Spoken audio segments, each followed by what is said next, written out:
Hi everyone, welcome to the next edition of our reading and learning seminar. We're going to have the second talk from James on the Romanian geometry background required for 3D Ricci flow.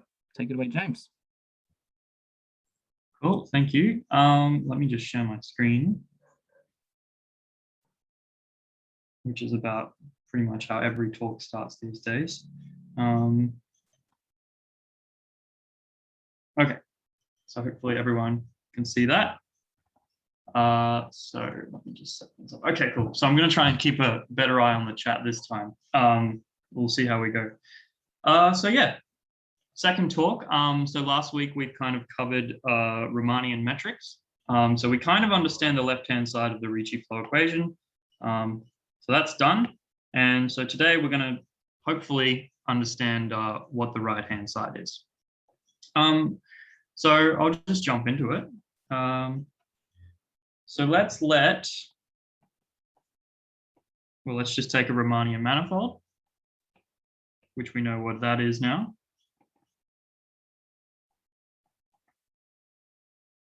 Okay, and as always, I'm going to note by this x of m, the smooth vector fields on m.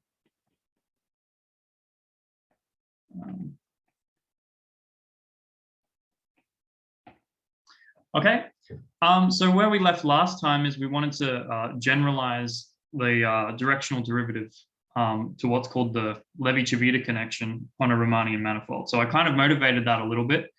So let me jump in and I'm just going to basically define this as a theorem. Not to understate this theorem, it's pretty much what makes Romanian geometry work, right? So there exists a unique linear map. So we call it nabla, and this just eats two vector fields and it spits out another vector field. Okay, and we write it like this. So we kind of put one entry downstairs, and so this just means that. And then we've got a few conditions that we want to satisfy. Okay, so the first one is that it's linear in X. So we think of this as we take a vector field and we assign to it a differential operator. And by linear, I mean C infinitive linear. So if I have a function f, then I can pull this outside. Okay, so it makes sense that when we scale this operator associated to X, if we're differentiating the direction X, if we scale it by some function, then it's just going to scale our operator like this. The same doesn't apply to Y, right? We want some sort of Leibniz rule or product rule happening, right? So if I put an F in front of Y, then we want this to act as a derivation. So what do I mean by that? The vector field X acts on F, we multiply by Y, and then we can pull out F normally there. So I'll just remark that these two conditions are what defines an affine connection. And this space is this is infinite dimensional. Okay, so there are many maps on M that satisfy this. But we don't just have a manifold M, we have a Romanian metric with it. Okay, and so we can introduce some compatibility conditions to reduce the size of this space down. And we're going to reduce it down to a one-dimensional space. Well, not a one-dimensional space, literally a point, a zero-dimensional space. So the third one is we kind of want a product rule happening with our metric, right? So if I take a vector field and I act it on the inner product of two vector fields, then this distributes like this. Okay, so we could call that a metric connection, if you like. And so that reduces it down to a finite dimensional space, that condition. And then actually the fourth condition nails it down to a unique one. So this fourth condition, which I guess for most people is, I guess, the more mysterious one, it's that this tensor defined by capital T, so we kind of take the difference between two vector fields and then we subtract off their Lie bracket to find what this is, this vanishes. Maybe I'll write is always equal to 0. Okay, and then I guess all of this is for all x, y, and z that are vector fields and functions f. Okay, so that's the theorem. There exists a unique map satisfying these 4 conditions. Again, the first 2 are what we call an affine connection, and then 3 and 4 is what defines this connection. I'll just say we call nabla the Levy-Trivita connection, the Levy-Trivita connection.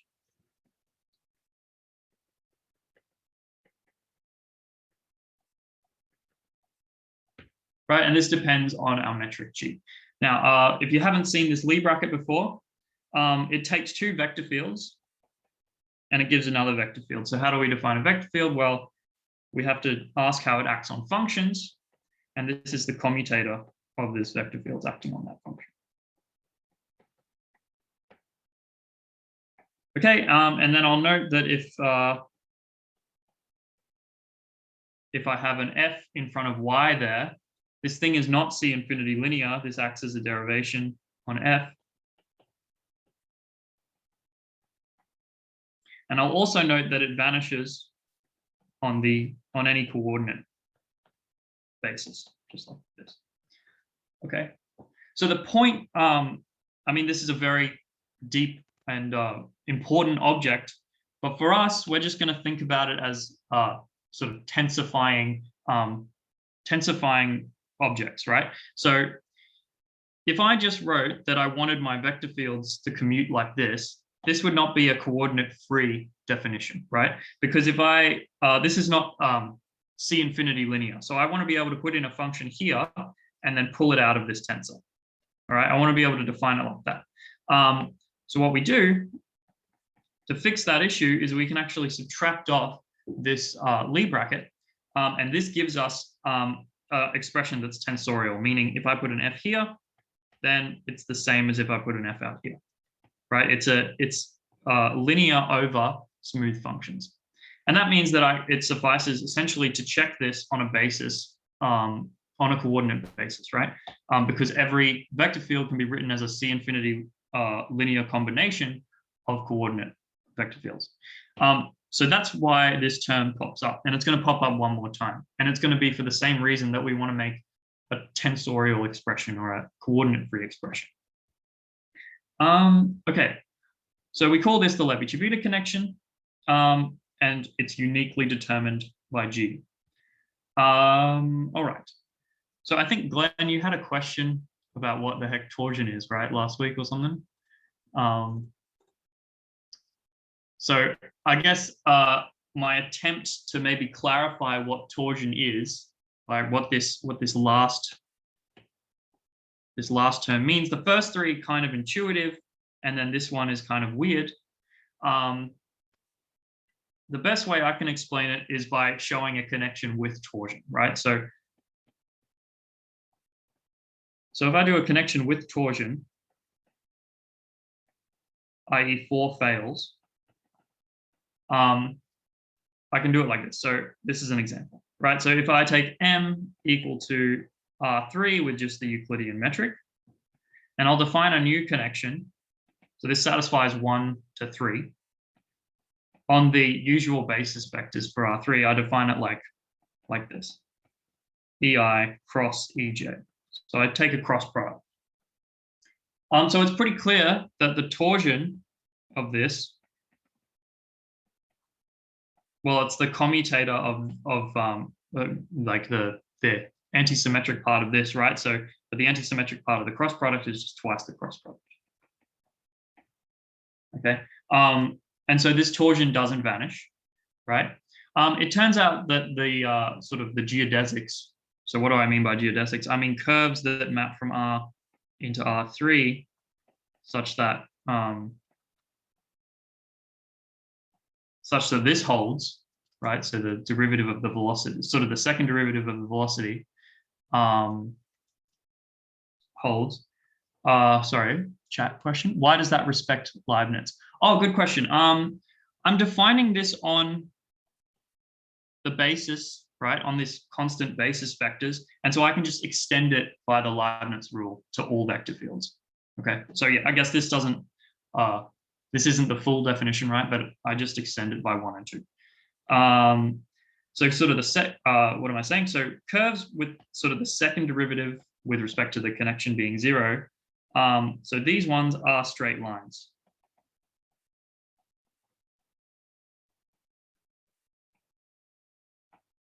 Okay. So I mean, I'm not going to do it, but that's not too hard to check. And that this agrees with the straight lines or the geodesics of the Levy-Trivita connection. So these have the same geodesics, if you know what that word is. And then also, if I take a vector field, well, I want to examine these vector fields called parallel vector fields or on curves. So if I take a vector field such that when I sort of differentiate along the curve of that vector field, I want it to be 0. Now with the Levy-Trivita connection, these are just constant vector fields, okay? These are the parallel vector fields. They're literally the ones that are constant on R3, okay?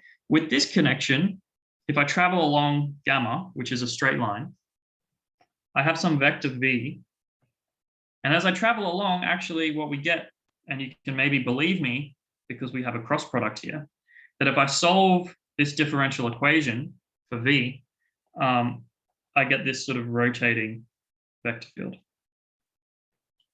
So it actually spins along the axis as it goes along. Okay, and so I guess the word torsion is kind of coming from this literal spinning in this very simple case.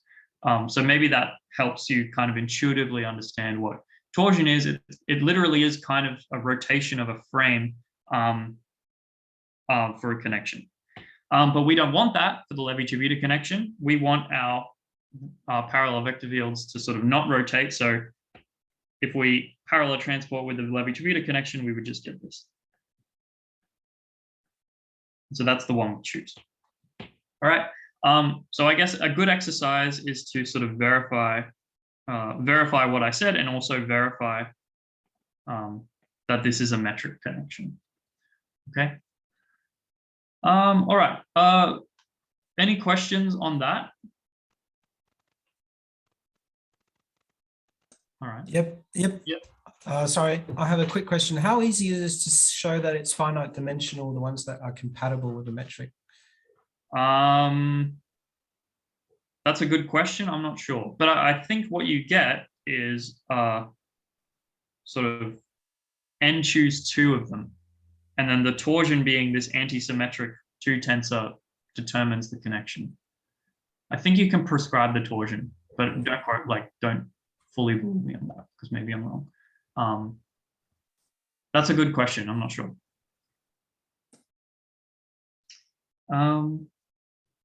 Anyone else?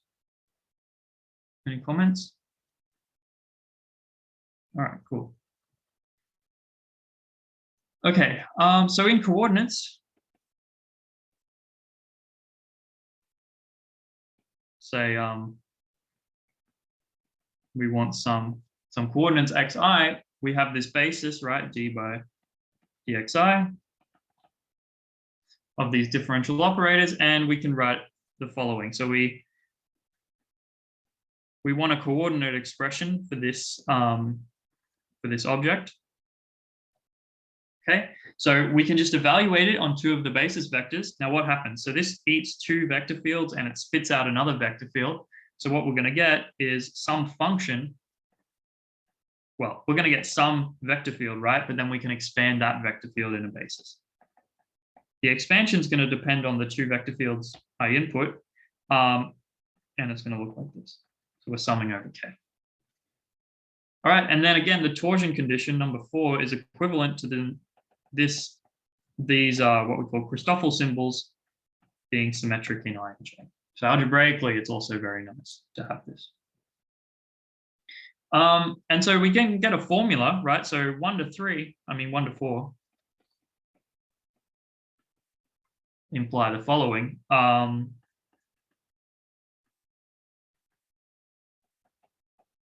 So you just mess around with the formulas, you get the following. So this is L, J plus, and then we differentiate in J, G, L, I minus G, apologies for that, I, J. Okay, and this is pretty simple, right? So we're just taking the usual derivatives of our metric, and this is what gives us our Christoffel symbols. Okay, and from this determines the connection. So I guess the proof of this theorem before is that you can use 1 to 4 to determine this, uniquely to be this, and then you can show that this also gives rise to a connection showing 1 to 4. I imagine showing that 1 to 3 is finite dimensional could follow a similar proof. Maybe that's how I would guess. And you can write this in a coordinate invariant way as well. I won't bother, but just look up the fundamental theorem of Romanian geometry on Wikipedia or the Kossel formula. Maybe I'll write that. I have a tiny question. Yes. Would it be possible to find a metric in which the connection you presented before is the Levi-Civita connection? No, because it has torsion, right? And that's independent of the metric? Yes, the torsion condition doesn't involve the metric, right? This is just asking about the commutator of vector fields. Right. Yeah. Yep. Mm. Yeah. So this one I constructed is actually a specific case of a more general connection. So you can, given a Lie group, it carries a canonical connection whose torsion actually agrees with the Lie bracket, if you understand what these words mean, and whose geodesics are just the one parameter subgroups of that Lie group. This Lie group is SO3. So yeah, so that's a neat fact, I think, and that torsion's actually parallel as well, which is kind of cool. But lots of cool things that we don't have time to talk about, unfortunately. So maybe we should do some examples of the Levi-Civita connection for different manifolds, right? So we have, if we have R3 for Rn, okay, then our Levi-Civita connection is literally just the normal directional derivative. Okay.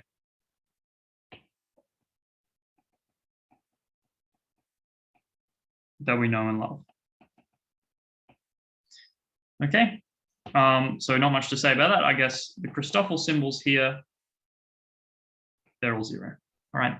So the derivative of a basis vector EI in the direction EJ is obviously 0, right? What else? So if we have, I guess we'll do the 3 examples I've been going on so far. The sphere with the round metric. Remember, this is isometrically embedded in higher Euclidean space of 1 dimension higher.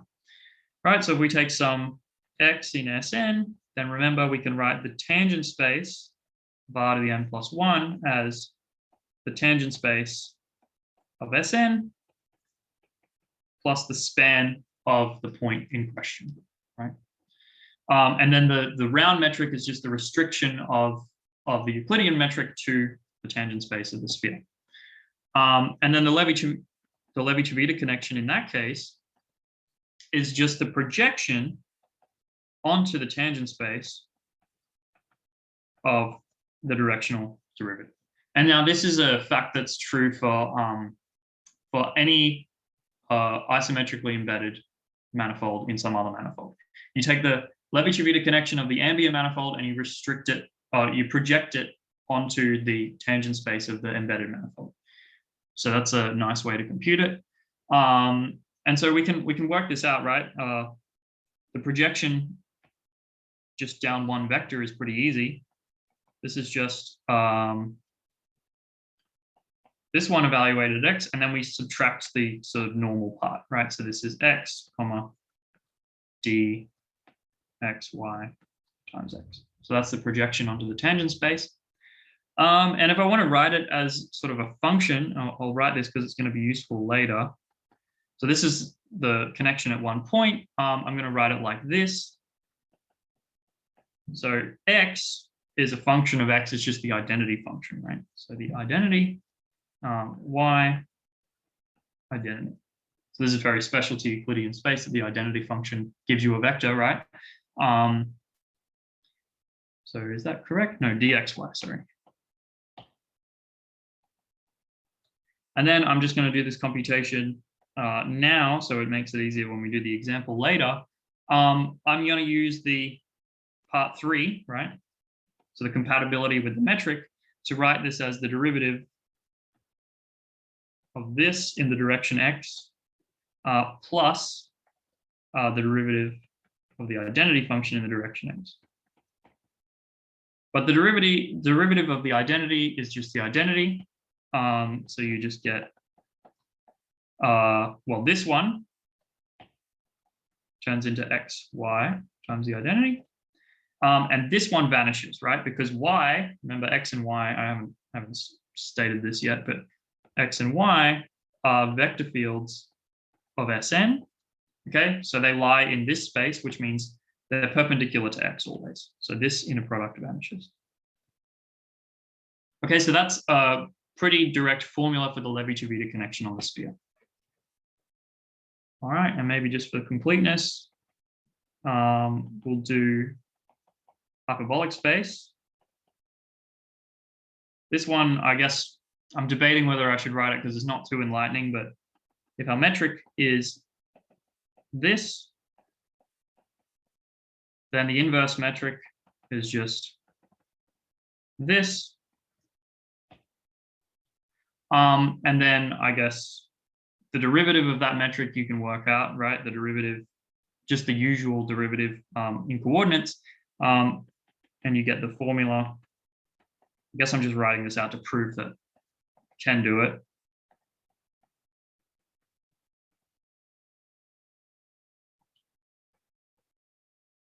So maybe I'll leave this as a good exercise to do if this is the first time you're seeing this. So again, you just use the formula I gave for the Christoffel symbols, work out the derivatives of this metric, and you should get this if I'm not mistaken. All right, so that's 3 examples where we can pretty concretely compute the Levy-Trivita connection. I want to get to the sort of the superstar of the day, which is curvature. Are there any questions before I do that?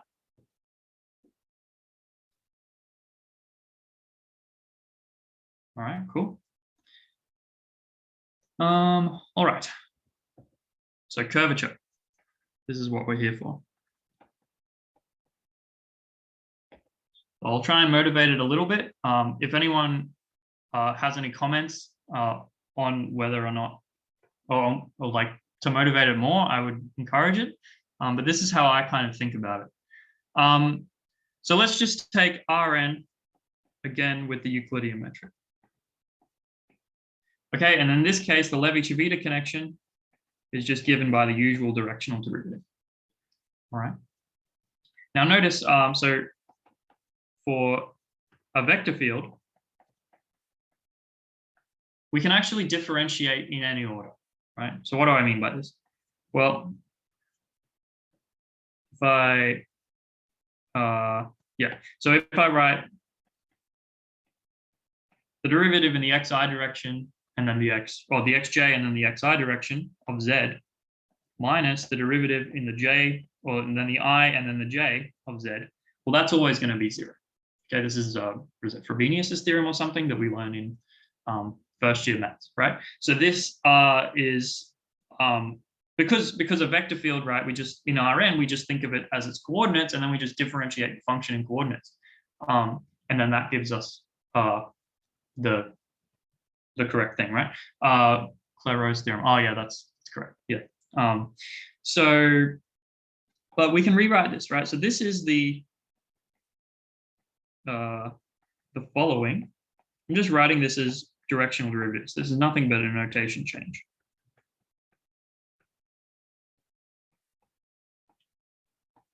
Okay. So in Rn, this quantity is 0. All right, cool. But so this is going to tell me something, right? So this quantity is always 0 in Rn, and then I'm going to ask myself, what happens when the space is in Rn, when I have a different metric on a different manifold? The problem is I want to upgrade this to a coordinate-free definition, right? So this, I couldn't write, for example,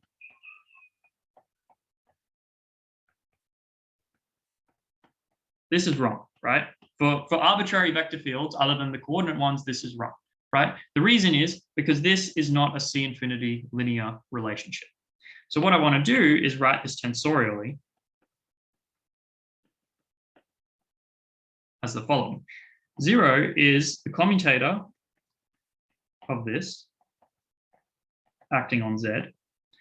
Okay, and then as I said, we use this Lie bracket to sort of tensify relationships, right? So this gets added in. Okay. Someone's saying the question is, how do you differentiate a vector field in the first place? Yeah, good question. Well, I mean, this is the whole point of this Levy-Trivita connection, right? This gives us a derivative of a vector field in the direction of another vector field. That's why I went through the pain of defining this connection. Okay, but in Rn, this connection agrees with the directional derivative. Okay, I'm still in Rn, so I'm still talking about this D, but the nabla will come in later, right? So tensorially, this is what I get. So this is C infinity M linear in X, Y, and Z. Okay. So let's just do an example, right? Why is this C infinity?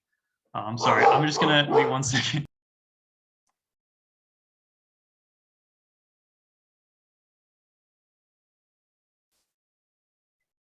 It's all good. Take care of that doggo.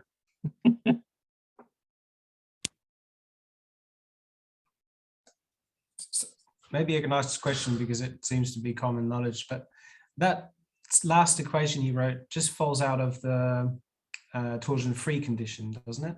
Which equation do you mean, David? The one he wrote there, 0 equals that stuff. That falls out of the torsion-free condition. I think. Is that correct? Well, yeah. Let's let James answer. James, you want to answer David's question? Yeah, sure. So this isn't the torsion-free condition because this is a commutator of the connection itself, right? So torsion-free is this. So I guess torsion-free is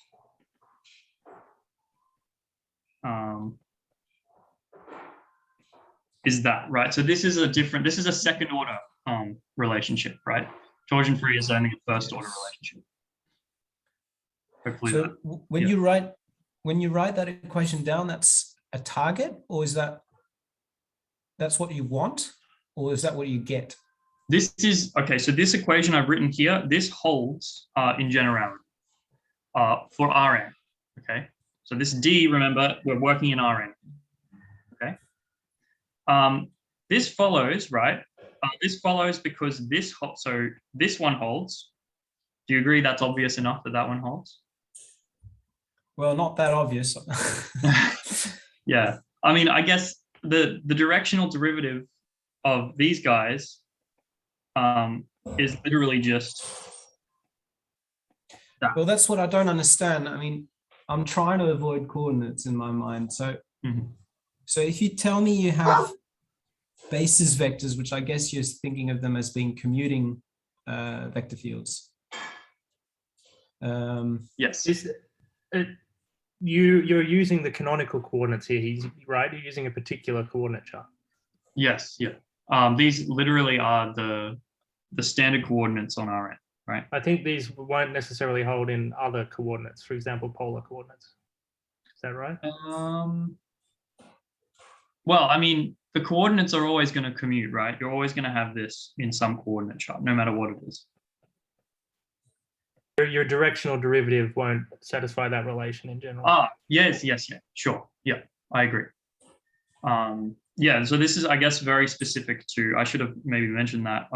It's very specific. These are the canonical coordinates on Rn. We're not doing polar coordinates or anything. But yes, this directional derivative can be written like this in this case.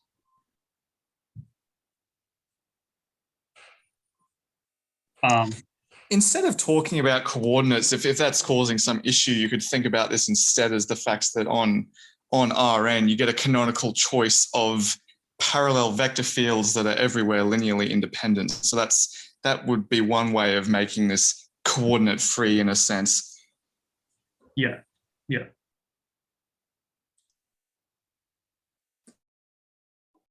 That's a good point. But I'm bringing us out of the world of coordinates for now, right? And I'm going to write this in a coordinate-free way as this. Okay, so this is C infinity linear in these three vector fields. Okay, and so now the reason this is 0, right, is because this whole thing is C infinity linear. Now, I mean, why is it C infinity linear? We can quickly talk about this. If I have an F in front of the Y, say, I'm just going to look at Y. So if I put an F in front of Y everywhere, okay, what happens?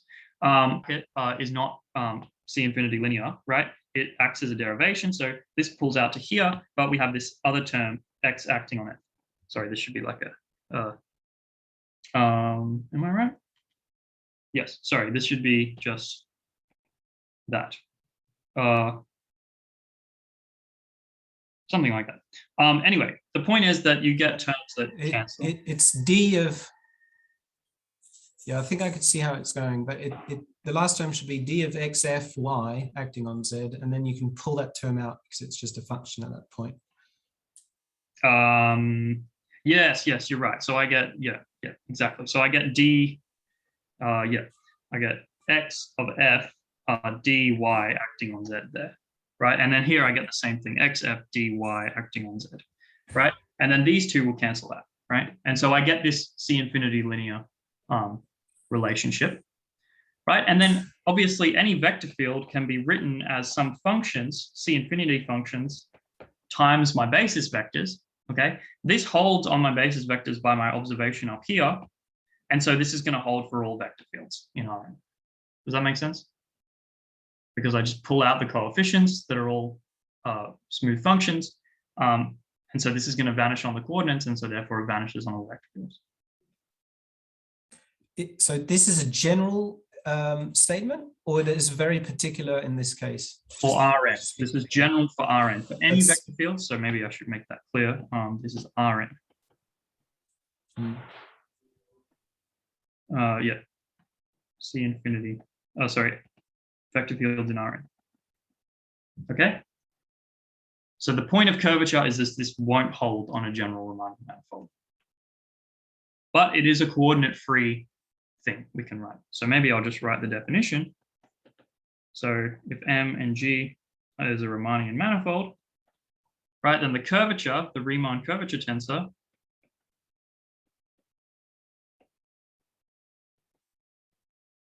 is a map, right? And I'm just going to take in 4 vector fields. So there's a linear map, right? And I'm going to spit out a function.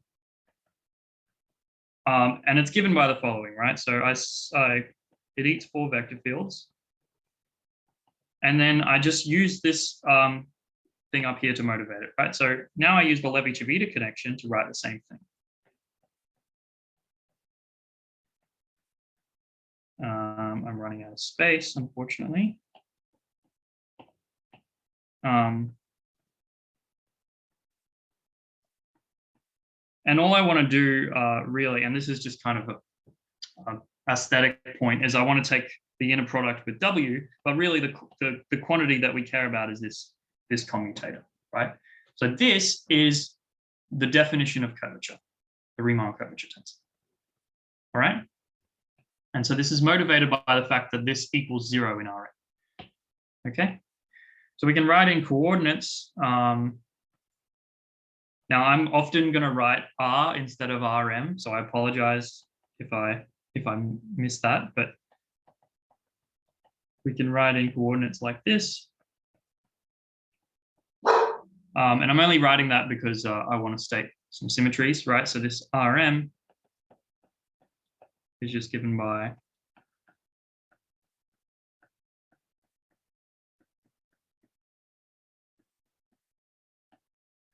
okay. So here's some wonderful wonderful facts about this object. So I already said this. So it's C infinity linear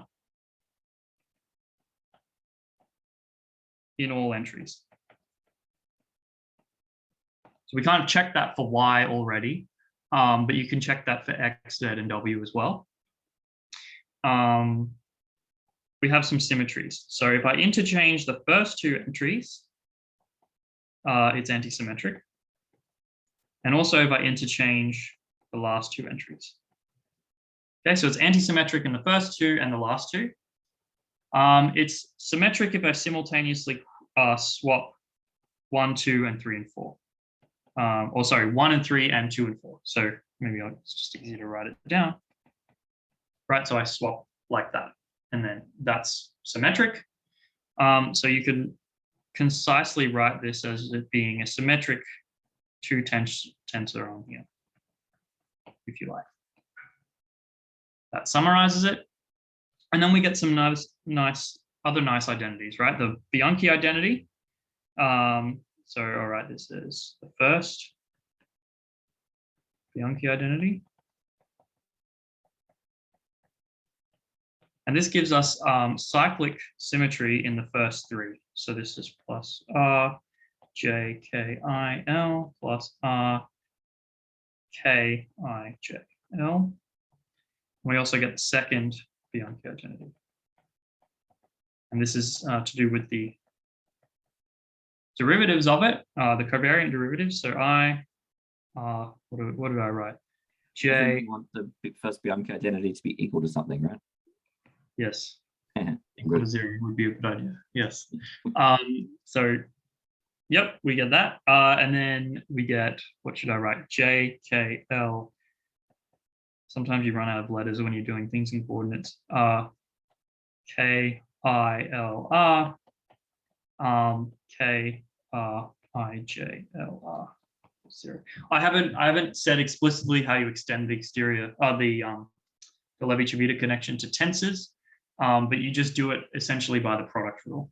But I won't go into the details. Last one is very important. If I have an isometry, let's just say N,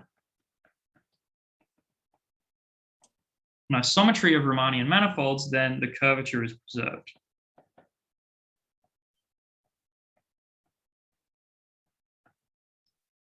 So what I mean is Rm of x, y, well, I'll just write Rm is the target Rn df applied to each of the things. Okay, so curvature is preserved by isometry, which is very important. So this is a local invariant of our Riemannian manifold. Okay, and so this allows us very quickly to distinguish between two Riemannian manifolds to determine if they're non-isometric. Last thing I'll say is that this is quite a complex object. This has this many independent components.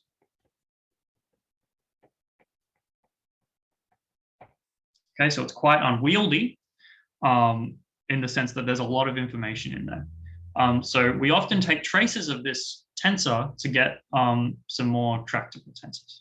Okay, and so finally, we're going to understand the right-hand side of the Ricci flow equation. The Ricci tensor is just a trace of this. So this is just a trace of this tensor. So in the first and last entry. So what do I mean by that? I mean I sum up like this.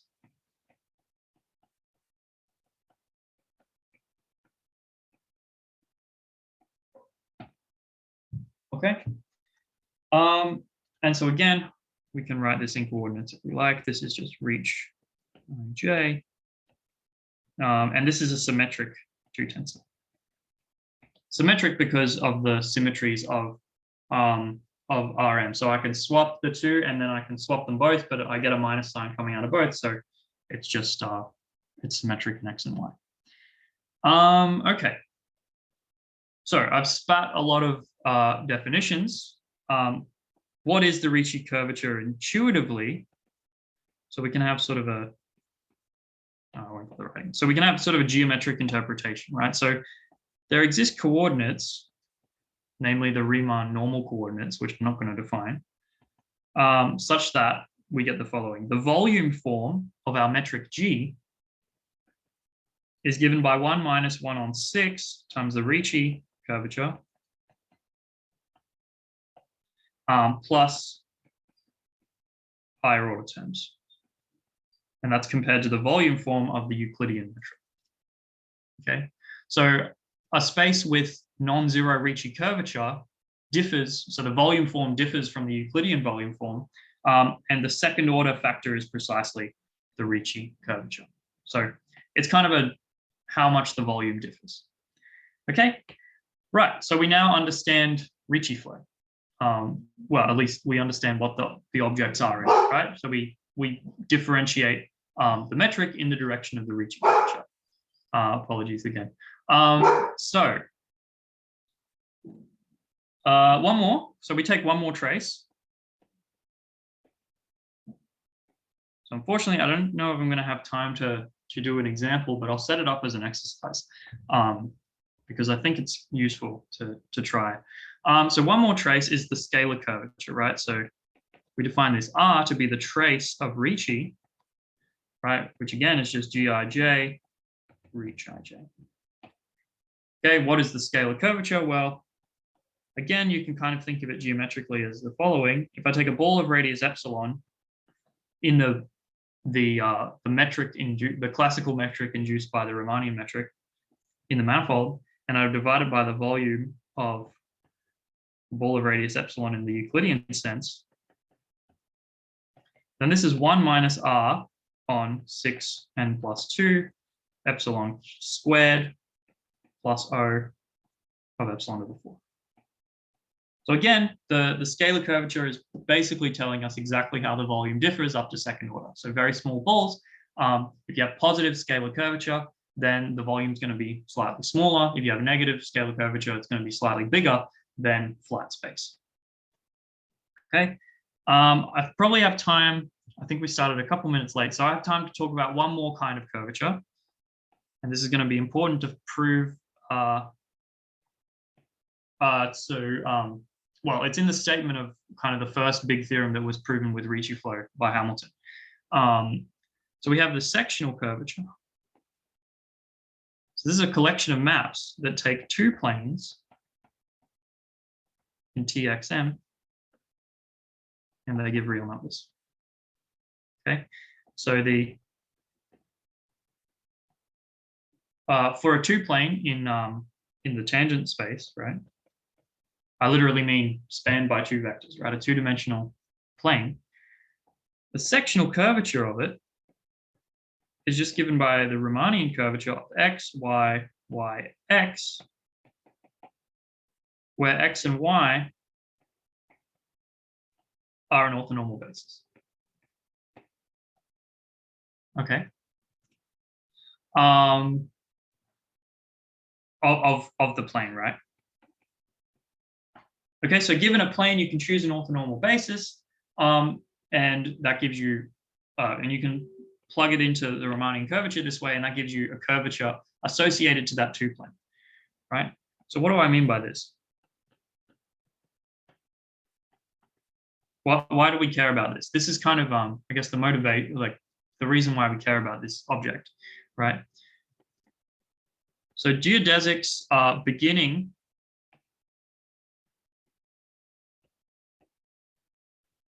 at x in a direction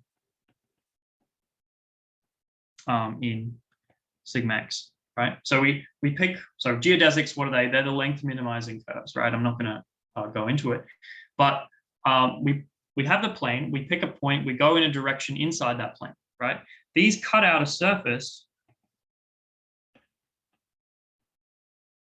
inside M, I guess, call it S, inside M, containing X, okay? So this is my plane, sigma X, this is X, right? And this is a subspace of the tangent space, right? I pick a direction in the tangent plane, and I follow a geodesic. So a length minimizing curves. These are, I haven't gone into them. They're a very important thing to know, but I've skipped them in the interest of time.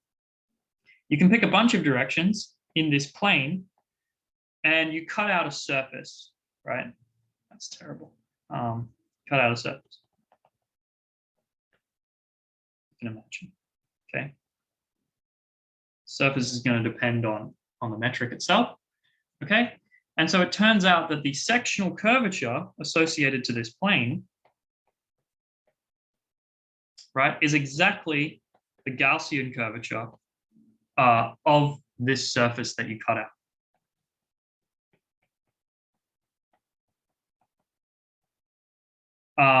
So that's wonderful, right? So we've connected this big, ugly object, this abstract thing where we define using commutators of vector fields. It all comes down to the classical Gauss curvature of planes, which is wonderful. So what should I do here? Maybe I'll just state a theorem. Okay. So if we're in Rn, then the curvature is 0. Okay, this was the observation I made. These vector field, the connections, the differential operators associated to the vector fields, they all commute. And so in Rm, the curvature is 0. I was wondering if I would have time to compute it for the sphere. Unfortunately, I don't. But I'm going to state this theorem anyway. So this is attributed to Killing and Hopf. So if we have M and G a Riemannian manifold, okay, and it's complete, meaning the metric space that it induces is complete. So if the sectional curvature, we're going to see determines a lot about the topology of the manifold. If it's identically well, maybe I'll just say K, 0 or minus K, so there's kind of 3 different statements here, right? For K bigger than 0, then the manifold itself has some restrictions, right? So this is, it's either the sphere of radius n with the round metric scaled by k to the minus 1, some quotient of it at least, Rn with the standard Euclidean metric, right, in the case that the sectional curvature is always 0, or finally, it's the hyperbolic space with, again, the scaled hyperbolic metric. These are quotients of everything. Okay, so sectional curvature, if it's constant, determines pretty much entirely what you want to know about a manifold. The cover is either the sphere, the plane, or the hyperbolic space. The reason I'm saying this, and I think I'll probably end on this note, is we have this theorem, and I imagine this is the first theorem we're going to try, well, not the first theorem, but first big theorem we're going to try and aim for. So this is by Hamilton. Is that if we're on, so if MG is compact, what else do I need? I need n equal to 3, right? So we're on a 3-dimensional compact manifold. It needs to be connected, I guess without boundary. Actually, I can write that a little bit better. So no boundary.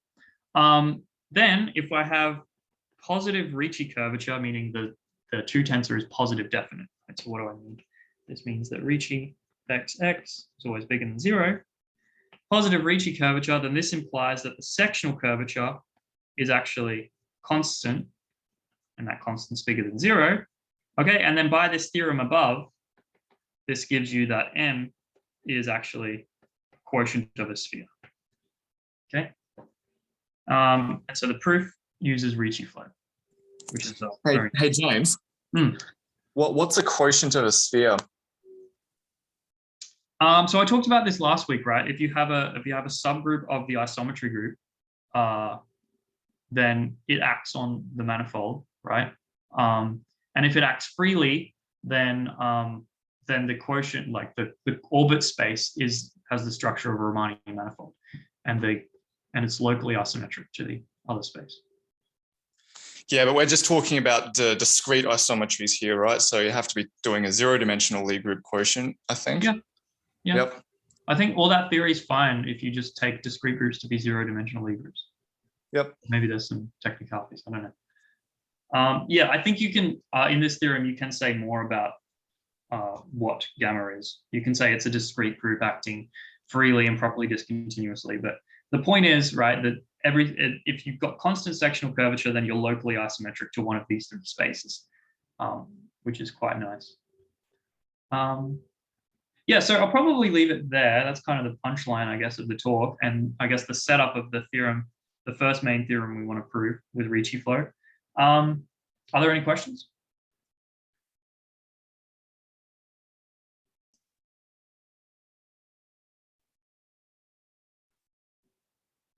There was a bit of a discussion in the chat, which you shouldn't have to feel responsible for reading all of, but I think in general, I would be very happy if people could ask any questions that they have. This talk tended to cover quite a lot of ground, and so I think it's just very natural for people to ask any kind of questions. I don't have any elitist kind of vibes or anything like that. So please, everyone, just feel free to ask. There's heaps of students here.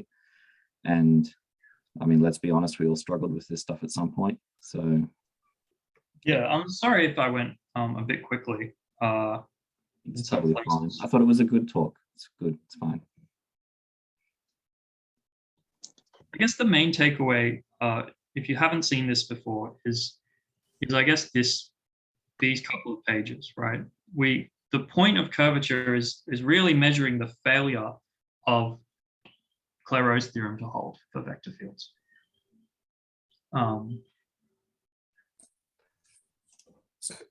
So maybe there's an opportunity to I'll address some of my questions in the chat.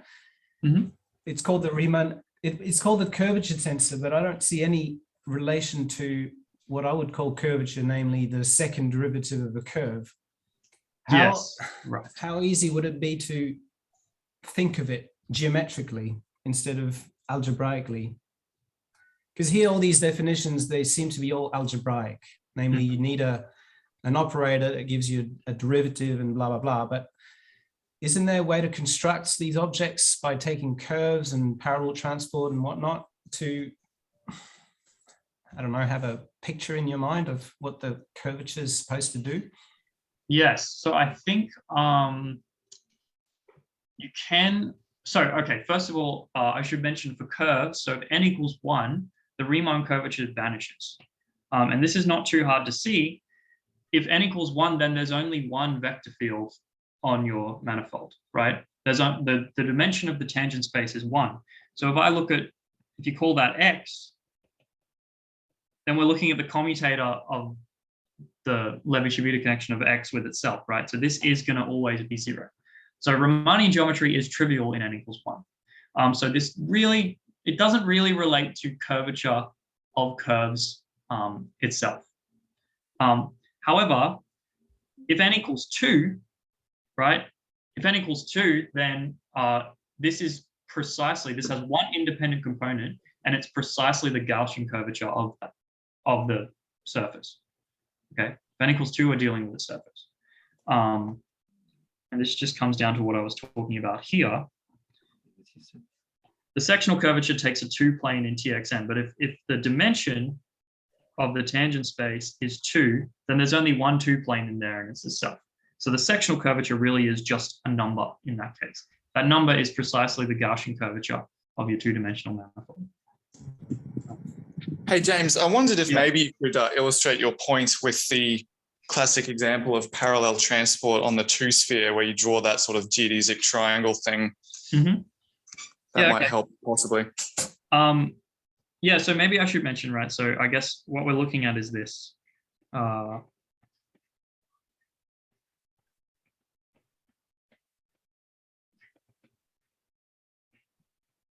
So you can, I think of it like this, right? If I start at a point, say x, okay, and I have some vector field, and I have, like, say, a curve, right? right? And then I have some vector field, and I parallel transport it along that curve. What am I trying to say? And then I have a, what am I trying to say here? You've got two vector fields, right? So you've got sort of a vector field here, and you've got a vector field here. You start at a point X, then you can follow sort of an integral curve of this blue vector field. Okay, and you have some other vector field Z that you parallel transport along. And you can follow it all the way back here. Please someone jump in. I'm pretty sure this is the right way to think of it. So you parallel transport along there, and then you can also follow an integral curve of the red one and come back to a point, and you parallel transport the same vector along there, and then you get back and there's going to be a discrepancy in the two. Okay. And then basically the Riemann. Sorry. Why do the curves close along the integral lines of the blue and the red? Good question. Why did the curves close? Maybe I'm thinking about I this. don't think they do close. Yeah, I think what you want to do is you want to parallelly translate along the X curve, then the Y curve, then backwards along the X curve, backwards along the Y curve. Then you get a closed curve and you let the whole thing shrink. And Yes. something like that. Yeah, that's correct. I should be thinking of a parallelogram here. So you go along the integral curve of the X, and then along the integral curve of the Y. Then you come down here and then go down here. So you parallel transport X along this. Again, I'm sorry, why do they close? Yeah, why do they close? What do you mean? In the limit, they must have. Yes, right. You take a limit. It doesn't necessarily close in the Yeah. limit. Limits, which is what you're planning to do. You're planning to take a limit. The effect will be the same as if they close. We could understand this as an infinitesimal drawing, okay? Yeah, very, very small parallelogram here. And so this literally is the infinitesimal discrepancy of parallel transporting Z along this square. Look, I think we can agree that the moral of the story is that it's actually quite difficult to imagine the Riemann curvature tensor as opposed to something like the scalar curvature or the sectional curvature, which is just the Gauss curvature of the two planes. So those things are, in my opinion, more intuitive. The Riemann curvature tensor is actually quite difficult, and you need to do these kinds of constructions. I mean, that's the beauty of it as well. I guess in terms of being the second derivative of something, by analogy with curvature of curves, it's sort of this, you can cook up coordinates in which the first derivatives of the metric vanish, but this is basically the obstruction to the second order term vanishing. Yeah, exactly. We didn't talk about normal coordinates, which is a great shame because I'm a big lover of coordinates. Unlike especially the normal coordinates, yeah. Yeah, I was planning to, but I just think it's so much to throw in one talk. Yeah, too much for one yeah. talk. You can't do a whole Romanian geometry course in Yeah. Yeah, come on. I don't know, David, do you want to ask a follow-up question on this topic? That's totally Please, I'm happy to sit around and talk about this for however long. Oh, I can go on for 2 hours asking questions, but it's probably not my job. I'll leave the stage for someone else. The only thing I was going to hope that James could comment on, because I don't know, maybe it will come up later, I'm not sure, in maybe the next one or not, is so you wrote down a mysterious formula for the number of independent components of the curvature tensor involving some squares and some 12 and a 12. Yeah, this guy. And so you can see that already if you plug in n equals 1, you get 0, which is kind of weird. If you plug in n equals 2, you get something. And if you plug in n equals 3, you get something interesting. And I was just wondering if you might want to comment on those. Yes, I had a lovely table drawn up, but I ran out of time. So maybe I'll do a new page. Just So because we're going to be doing 3D Ricci flows, so it becomes kind of important. Yeah, of course, it's something I definitely wanted to get to, but so I'm going to write a little table, and I'm going to write the independent components of these kinds of curvature. Okay, so these are all linear maps, so they all have these sort of linearly independent components. Okay, well, this one's easy. This is a scalar, so hopefully we all agree that that's true.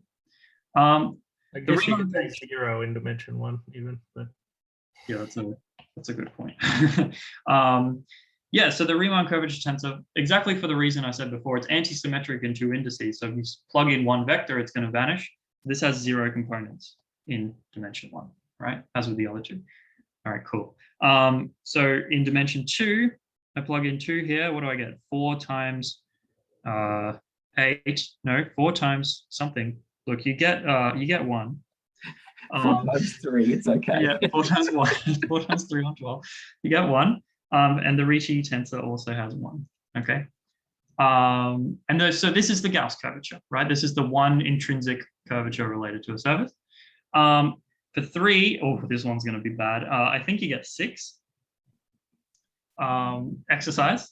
And for the Ricci curvature, so this is a symmetric 2 tensor, right? So it has, what is it, n plus 1 choose 2 independent components. If you look at a symmetric tensor, there's n plus 1 choose 2 degrees of freedom. And for n equals 3, you get 5 choose 2. Look, it's going to be also 6. Okay. And then for dimension 4, if you've done any general relativity, you probably memorized that. And for 5, I think you get 50, 15, 1. So this grows quite rapidly. But the nice thing is when n equals 3, they have the same number of components, right? So in that case, the Ricci curvature actually determines the Riemann curvature. You can get a great formula. Like if you diagonalize the Ricci curvature and get the eigenvalues, there's a wonderful formula for the Riemann, the eigenvalues of the Riemann curvature tensor as well. And so that's kind of the key in the proof of this theorem by Hamilton. Yeah, hopefully that clarifies things. Got any other questions before we close it up? A naive one. Is the the Riemann curvature tensor, is that defined for any connection or is it the one for the Levy Trivita? Oh, you can define it for any connection. Yeah. So often you don't want connections with torsion, specifically if you're working on complex manifolds or something like that. You want some other conditions of the connection to be satisfied. And in that case, you can talk about curvature. You define it the exact same way. Where's my curvature definition? Yeah. So yeah, it doesn't need to be Levy Trivita. This can be anything. And then you get any extra funkiness if you have torsion. Yes, well, a connection with torsion and you define the curvature on top. Yeah, well, then it's kind of wild. The Bianchi identity, for example, doesn't hold in the same way. You have, instead of equaling 0, you have torsion terms over here. So the theory really gets a bit crazy, but it's fun. Yeah, I think it's relevant because. Oh no, sorry, please go. Sorry.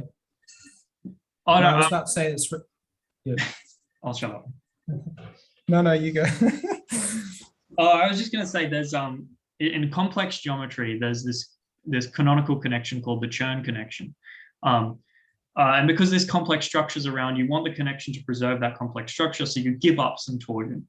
And in that case, when it's flat, so here when we had the connection was flat, then it was locally isometric to Euclidean space. In that case, when it's flat, you get other things. So I think in that case, the universal cover is a complex Lie group, at least in the compact case. So I'm just like, the theory gets a little bit more wild when you give up torsion, is all I was trying to say. But please go on, your question. No, I was about to say that it's relevant to charged particle motion. Say, as a physical system, you have this vector field, magnetic vector field, which acts as a generator of rotation. And I believe you could see it as a affine connection that has torsion. It might be. And that's why I'm interested in this, but Yeah, I might so it be might completely be- mistaken as well. So It might be related to this one. I'm not sure. it most probably is exactly Yeah. that, except Yeah. that you have a scale factor in front. Yeah. Yeah.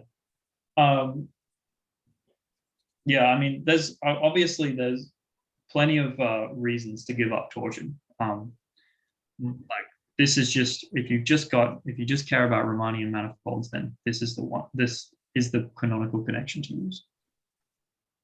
I mean, the Levy-Trivita connection, not this guy.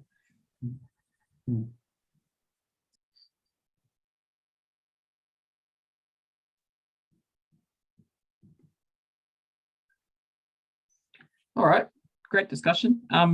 Anyone else want to jump in, or am I authorized to finish up? I liked that demonstration of the torsion rotating the parallel transport. Does that always happen somehow, or?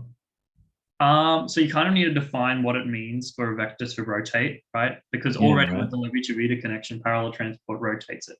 But I think you can set up like you kind of pull it back by the flow of the Lie group or something, of the vector field, and it kind of you do get some rotation happening. Yeah. So I think you can set it up some way like that. I guess is it right that if you just take two connections, then you can always use parallel transport with one, to identify the tangent spaces. And Yes. then, then you look at what the other one does. It will give you some kind of. Yeah, actually, that could be a good way to do it. You just use the Levy-Trivita connection to get a parallel transport, identifying the tangent spaces, and then look at the torsion of the other one, the rotation of the other one. And so each would have some torsion with respect to the parallel transport map defined by the other. Something. I don't think it has to go like a periodic function, though. I think it can sort of do arbitrary wobbles and things along the curve, right? Was that your question, Phil? No, I was just wondering if you could think about it that way in general. Yeah. Yeah, I guess you did. You did define those. Sorry, you did define the parallel transport maps. Could you see it? Did you define the parallel transport? I thought I didn't talk about parallel vector fields. I just kind of briefly mentioned it. It's kind of important, but like Matt said, we can't do a whole Romanian geometry course in 2 lectures. Yeah.